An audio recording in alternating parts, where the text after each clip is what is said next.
Ang kwentong ito ay hango sa totoong buhay. Karanasan ito ni Lidlid. Taong 1981, Dumaguete, Negros Oriental.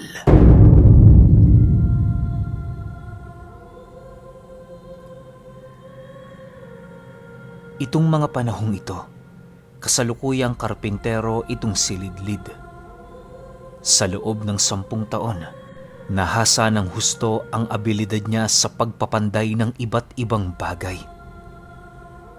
Saktong nauso naman sa kanilang lugar ang paggawa ng mga barong-barong bilang tambayan, kung kaya't yon ang kanyang naging hanap buhay na halos nagtaguyod sa lahat ng gastusin nila sa bawat araw na dumaraan. Si Lidlid kasi ang klase ng tao na hindi kumikilala sa kanyang mga parokyano, basta ang mahalaga para sa kanya, magampanan niya ang kanyang trabaho at makalikom ng pera. Hindi niya inaasahan noon na ang ganoong pag-uugali ang muntik nang maging sanhi ng kanyang kamatayan. Isang araw, hindi pa man sumisikat ang araw, merong isang lalaking dayo ang kumatok sa pintuan ng kanyang bahay. Nagpapagawa yon ng mga upuan at mesa sa ibayong baryo. Nag-alok din ito ng malaking salapi kapalit ng kanyang serbisyo, kung kaya't hindi na siya tumutol sa nais nito. "Kailan ba magsisimula? Ngayon o bukas?" tanong ni Lidlid sa kanyang parokyano. Pwede naman ngayon, pero kung gusto mo nang magtrabaho, kailangan na nating umalis ka agad. Malayo ang bahay ko. Aabutin tayo ng 1.5 oras sa paglalakad. Sagot naman ito sa kanya. Nang marinig niya ang sinabi nito, hindi pa man siya noon nakakapagbihis at nakakaligo, minabuti na niyang ihanda ang kanyang mga gamit. Sa pag-alis nilang dalawa, panay naman ang kanilang pag-uusap ukol sa ipapagawa nito sa kanya. Napag-alaman din noon ni Lidlid na kaya siya kinuha ng taong yon, gawa nang narinig nito ang kanyang mga gawa sa mga taong minsan nang tumangkilik ng kanyang serbisyo. Labis-labis naman ang kanyang pasasalamat sa parokyano sa kadahilan ng kahit papaano'y napusuan nito ang kanyang trabaho. Makalipas ang 30 minutong paglalakad, narating na nila ang gitnang bahagi ng magkabilang baryo kung saan bumungad sa kanila ang isang barong-barong.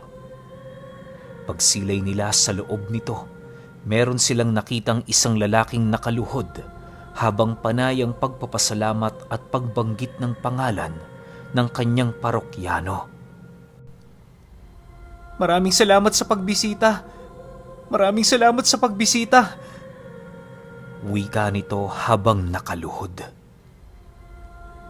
Matapos nilang masilayan ang bagay na yon, nagpatuloy naman sila sa kanilang paglalakad na para bang walang nangyari. Hindi naman yun gaanong inisip ni Lidlid, gawa ng akala niya meron yung sira sa pag-iisip. Sa pagdating nila sa bahay ng lalaki, bumungad sa kanya ang bahay nitong sobrang laki. Gawa sa purong kahoy ang bawat dingding at haligi na halos hindi niya mawari kung ano ang uri.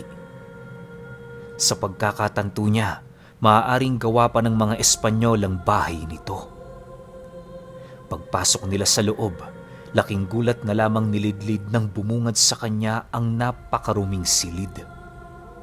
Nagkalat doon ang iba't ibang uri ng gamit na parabang ilang taon na yung hindi nalilinisan ng may-ari. Marami ding mga hayop ang gumagapang sa sahig na siya namang naging palaisipan para sa kanya. Di ba kayo naglilinis dito? Ang ganda ng bahay niyo sa labas pero sa loob, ewan ko, wala akong masabi. Tanong ni Lidlid sa lalaki. Pasensya ka na, hindi ako nakapaghanda kahapon. Mahirap kasi dito sa bahay. Marami akong kapatid na baliw at kulang-kulang ang pag-iisip. Sagot naman ng lalaki. Dagdag pa nito, na kaya lang naman siya nagpapagawa ng upuan at mesa kay Lidlid sa kadahilan ng kailangan niyo ng kanyang kapatid na merong sakit sa pag-iisip. Sinabihan din siya nito na wag nang pansinin ng paligid, bagkus ay gawin na lamang niya ang kanyang trabaho. Dahil sa sinabi nito, minabuti na lamang niyang pag-aralan ang mga kahoy na kanyang gagamitin. Kampante noon si Lidlid na walang masamang mangyayari sa kanya, lalo pat maaga pa naman at di hamak na mas malaki siya sa taong kanyang pinagtatrabahuhan. Habang abala siya sa kanyang ginagawa, lingid sa kanyang kaalaman, meron na palang nilulutong kakaiba ang kanyang parokyano.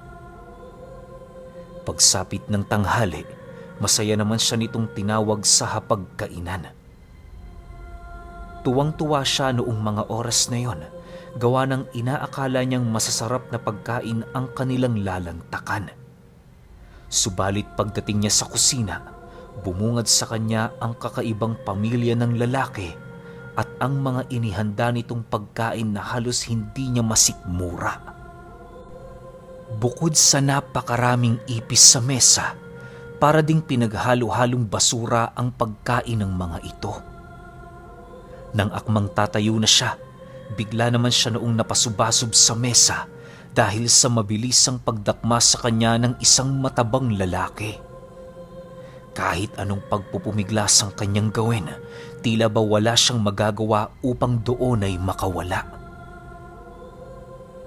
Ilang minuto pa ang lumipas, bigla namang tumayo ang kanyang parokyano habang nagwiwika sa kanya ng, "Huwag ka nang magpumiglas. Hindi maglalaon magiging kagaya ka din nila. Maligayang pagpasok sa aming pamilya." Nang marinig niya ang sinabi nito, hindi na siya nagdalawang isip pang sipain ng lalaking nakadagan sa kanya upang magawa niyang makatakas. Lahat ng pamamaraan ng kanyang naisip para makaalis sa lugar ay kanyang ginawa sa takot na baka matulad siya sa mga nilalang na yon. Maya-maya pa, doon na nga nakahanap ng pagkakataong makapumiglas si Lidlid. Paglayo niya sa matabang lalaki, bigla naman siyang sinunggaban ng mga baliw na naroon sa hapagkainan, subalit hindi siya doon nagpadaig. Halos kahit anong bagay na makuha niya noong mga oras na yon, walang habas niyang binabato sa mga ito makatakas lang. Nang masipat niya ang isang maliit na pinto sa kusina, dali-dali naman siya doong pumunta habang patuloy na sumisigaw. Alam niyang hindi mga ordinaryong tao ang mga nilalang na yon, sapagkat namumula ang mga mata nito at naglalaway ang mga bunganga. Pagkalabas niya noon ng bahay, mabilisan niyang tinahak ang napakasukal na daan. Wala siyang pakialam kung saan man siya mapunta, basta ang mahalaga para sa kanya, makatakas sa mga kamay ng baliw. Sa pagpapatuloy ng kanyang pagbagtas ng daan, nadapo siya sa sentro ng baryo. Kung kani-kanino siya noon lumapit pero nakakapagtakang hindi siya nito tinutulungan. Ang tanging sinasabi lang noon ng mga taong kanyang hinihinga ng tulong, ayaw nilang masali sa gulong kinakaharap nito. Hindi niya alam pero pakiramdam niya, sino man ang mga nilalang na yon, maaaring kinakatakutan ito sa lugar na kanyang napuntahan. Ilang minuto pa ang lumipas, bigla namang nagsipasok ang mga tao sa loob ng kani-kanilang bahay nang makarinig sila ng isang napakalakas na atungal. Maniwala kayo o hindi, tirik na tirik pa noon ang araw pero wala na siyang nakikitang naglalakad sa labas. Maya-maya pa, napalingon na lamang sa likod itong si Lidlid nang makarinig siya ng mga pag-aangil ng kung ano-anong nilalang. Pagsilay niya sa lugar, tumambad sa kanyang harapan ng 5 panauhin na minsan niyang nasilayan sa bahay na kanyang pinantayan. Ordinaryo naman ang itsura ng mga ito, pero sa hindi malamang dahilan, nakakaramdam siya doon ng panganib. "Sumama ka na sa amin. Walang puwang ang iyong pagmamatigas. Wika ng lalaking nag-alok sa kanya ng trabaho. Sino ba kayo? Ba't ako sasama sa inyo? Naiiritang sagot naman niya sa mga ito. Medyo hindi pa noon kinakabahan itong si Lidlid, gawa ng para sa kanya wala naman doong kakaiba. Ang pagtingin niya sa mga taong yon, mga baliw lang na gusto siyang pagdiskitahan. Subalit nang masipat niya ang isa sa mga baliw na dahan-dahang inaabot ng dila nito ang kanyang balikat, doon na siya unti-unting kinabahan. Napawi lamang ang nararamdaman niyang kaba sa kanyang katawan nang makaramdam siya ng isang kamay na humawak sa kanya. Pagsilay niya doon, nasipat niya ang isang binatang merong daladalang latigo na gawa sa makabuhay. Nakatitig ito sa 5 nilalang na naroon sa kanilang harapan na animoy nag-iisip ng malalim. Maya-maya pa, nagwika naman ito sa kanya ng, "Huwag mo silang pakinggan. Sumama ka sa akin." Nang marinig niya ang sinabi nito, wala na siyang nagawa kundi sumunod sa binata. Sa pag-alis nila sa lugar, hindi na sila sinundan ng mga baliw. Pagdating nila sa bahay nito, agad naman siya nitong pinapasok habang nananatiling walang imik. Pagramdam nitong medyo humupa na ang kanyang nerbiyos, doon na siya inumpisahang kausapin ng lalaki. Ayon dito, ang mga baliw na humahabol sa kanya, kuno-kunong aswang sa kanila. Marami na kasing nakapagpatunay na meron yung binibiktima kapag may natitipuhan sila sa mga ginagawa nito. Halimbawa, kapag ang isang tao ay magaling kumanta tapos narinig ng mga nilalang na yon, gagawa sila ng paraan upang maimbitahan ito sa kanilang tahanan. Kapag nakuha na nila ang loob, dudukutin nila ito at yayang gawin hanggang sa magkaroon na yon ng dugo ng isang aswang, at sa kasamaang palad, hindi alam ng binata kung ano ang nangyayari sa mga taong nabibiktima ng mga ito matapos nila yung padapuan ng yanggaw. Dagdag pa nito na, kaya lang naman siya nadapo sa lugar ay upang patunayan sa baryo na totoong mga aswang ang mga nilalang na yon. Hindi niya ito pwedeng gawin ng walang basihan, lalo pat kinakaawaan nito sa kanilang lugar. Alam ng albularyo na hindi yun nananalo, bagkus ay naghahanap ito ng mga maaalipin sa ibang lugar.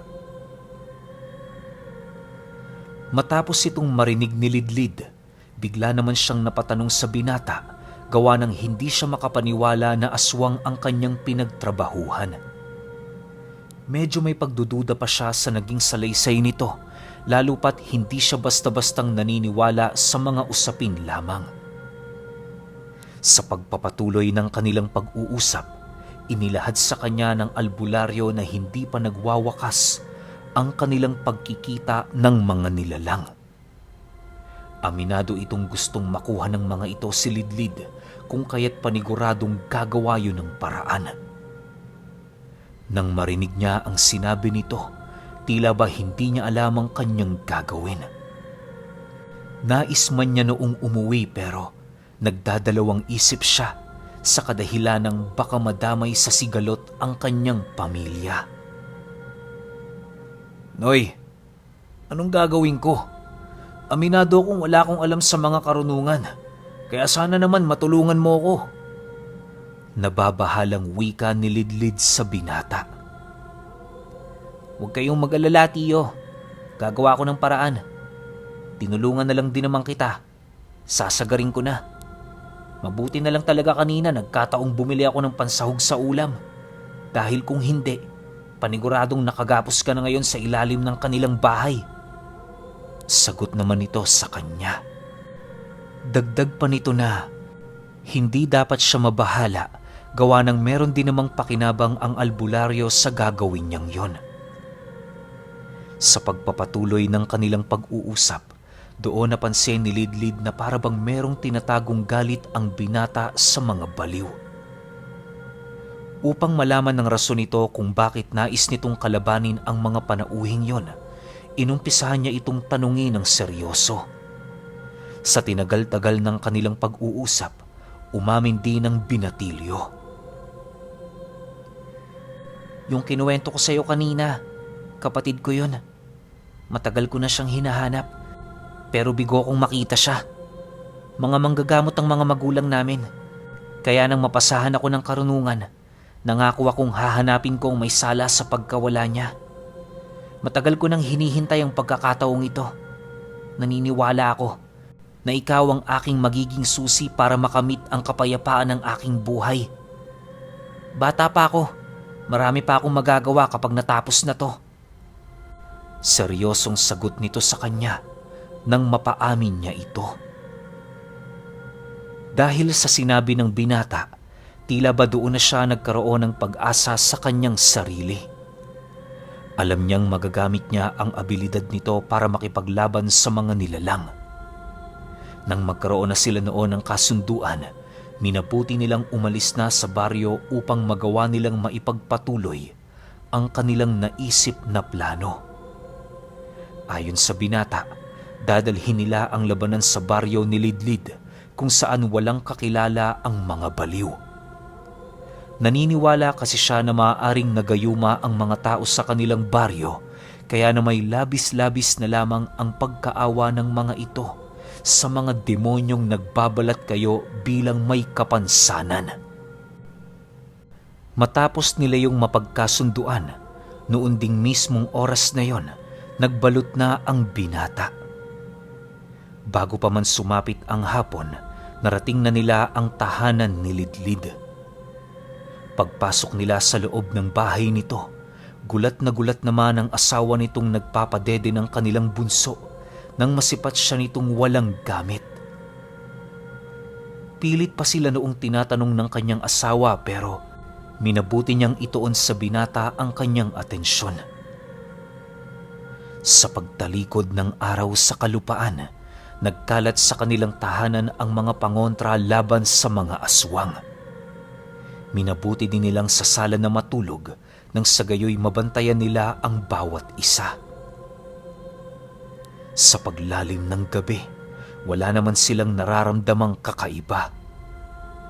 Bagaman labis ang galit ng asawa ni Lidlid sa kanila, hindi nila yun gaanong pinansin.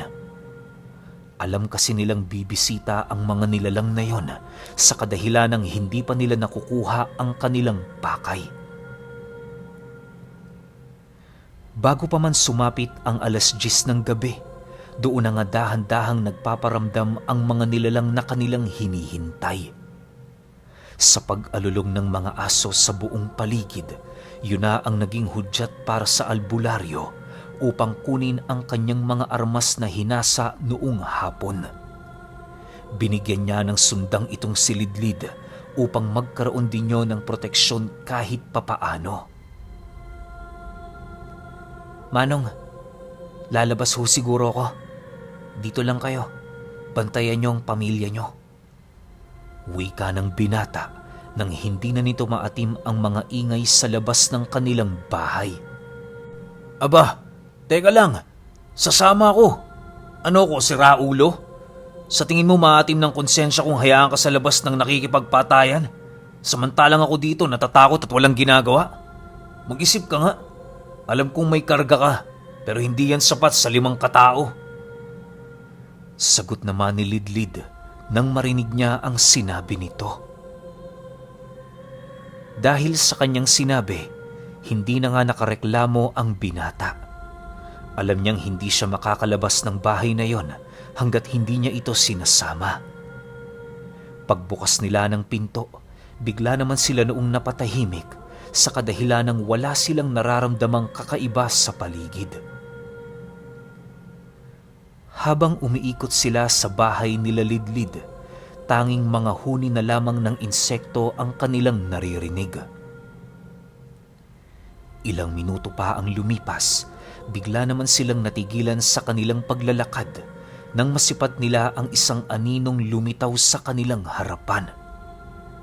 Pagsilay nila sa itaas ng bahay, tumambad sa kanila ang isang nilalang na nakatayo sa pinakagitna nito. Isipin ninyo pawid ang bubong ng bahay nila Lidlid, pero nakakapagtakang hindi ito nasisira sa kabila ng laki ng nilalang na nakaapak doon. Sa pagpapatuloy ng kanilang pagmamasid, bigla naman yung tumalon sa kanilang harapan, sabay sunggab sa binata. Nang akmang ilang dipa na lamang ang layo nito, dali-dali naman nila yung pinagtulungan hanggang sa dumating ang puntong nagawa na nila yung masugatan ng hawak-hawak nilang mga sundang.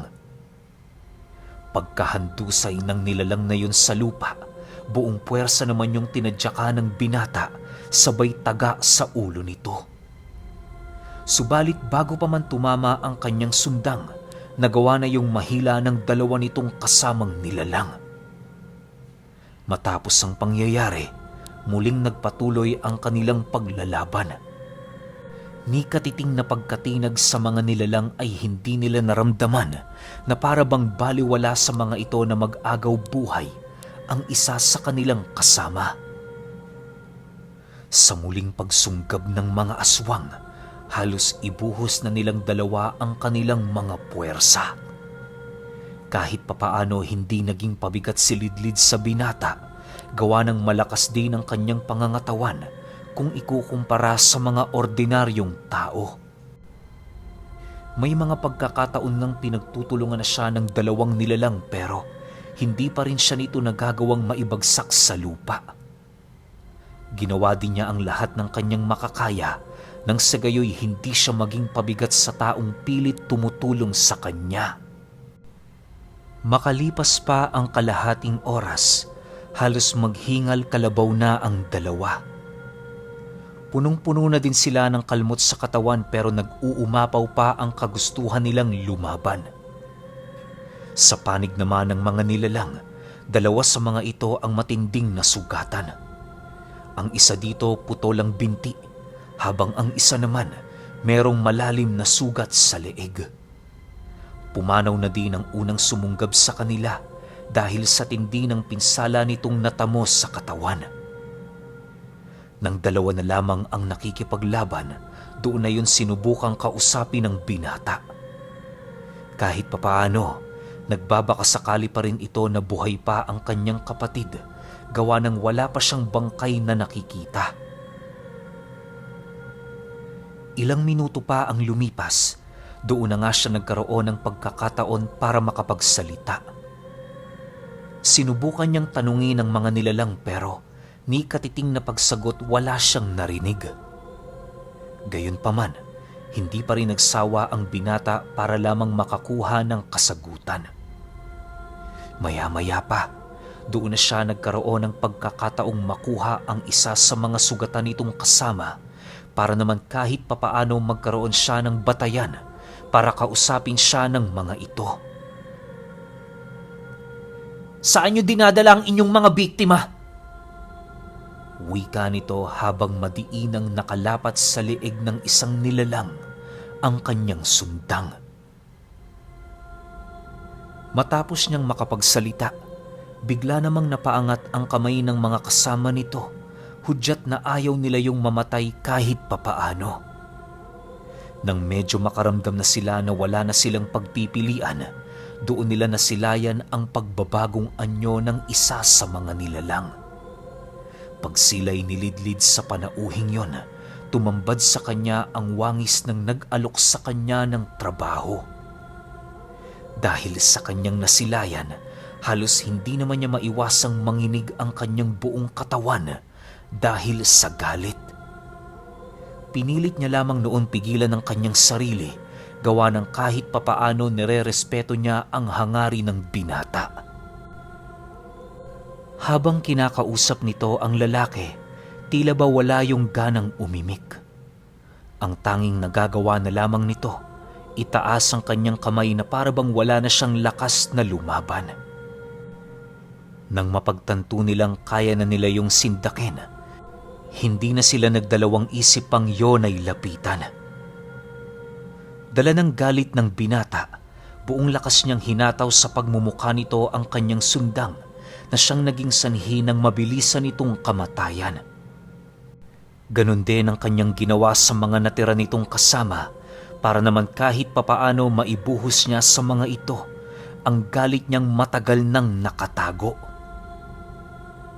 Pero alam niyo ba, matapos nila yung patayin, tumambad sa kanila ang isang nakakagulat na katotohanan. Lahat ng nilalang na pinatay nila noong gabi, kaparte ng mga taong minsang napabalitang nawawala.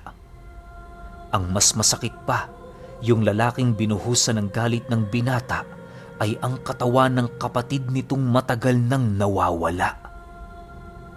Sa isang iglap, ang pakiramdam nila, sila pa ang mamamatay tao.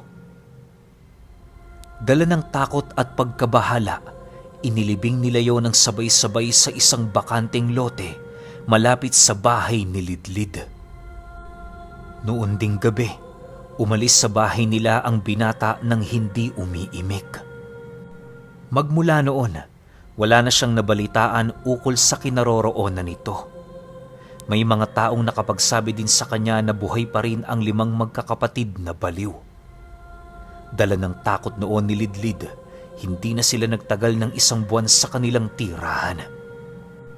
Pinili niyang magpakalayo-layo na upang mailibing sa limot ang kanyang nakakatakot na karanasan. Kapag naghahanap buhay din siya noon, maigi niya munang kinikilatis ang kanyang parokyano bago niya yun bigyan ng serbisyo. Pero alam niyo ba, na kaya lang naman naging sigurista ang pag-uugali nitong si Lidlid ay dahil sa isang kaganapan na minsan niyang naranasan noong nagbigay siya ng serbisyo sa isang parokyanong may mga baliw na kapatid. At dagdag kaalaman niyo rin na dito sa lugar nila Lidlid, kumalat ang kanyang naging karanasan at binigyan ito ng titulo ng kanyang mga kababaryo na bilang isang kwento ng karpintero.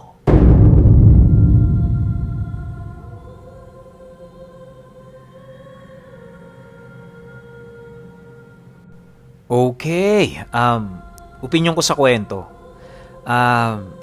Kwento to ng karpintero hindi siya kwento ng barbero.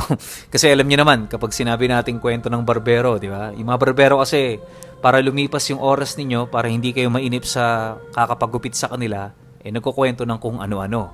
Ito naman kwento ng karpintero. Gusto ko lang linawin sa inyo. Ang masasabi ko lang, hindi ko alam kung anong klase ng aswang tong nangongolekta ng mga hinahangaan nila. Kasi sa pagkakaalam ko, pwede itong gawin ng isang vampira Pero sa Pilipinas kasi parang wala naman atang naiulat na vampira. Siguro kung meron man, iba yung pagkakatawag tsaka pagkakakilanlan Parang medyo nalalapit din yung lahi na to sa mga vampira. Kasi isipin ninyo, kung saan magaling yung isang tao, tulad ni Lidlid, magaling bilang isang karpintero, gusto nilang makuha yun. Tapos yayang gagawin nilang tauhan. Diba? Ang hindi ko lang maintindihan, bakit? Diba? Sa dinami-dami ng tao sa lugar nila o sa karatig baryo, pwede silang mambiktima doon ng mga normal lang. Pero bakit ang tinatarget nila yung may mga natatanging talento? Kasi nga nakwento nung binatang antingero na magaling kumanta yata yung kapatid niya Tapos nabiktima na itong pamilya na to. Diba? Yun lang yung medyo malaking tanong para sa akin. Ano ba? Kinukuha ba nila yung abilidad? Ginagamit nila para umasenso yung buhay nila? O meron pang ibang dahilan? Kaya kailangan ko ng tulong ninyo. Kung meron kayong komento, paki-comment na lang sa baba. Yun lang. Hanggang sa susunod na kwento. Salamat.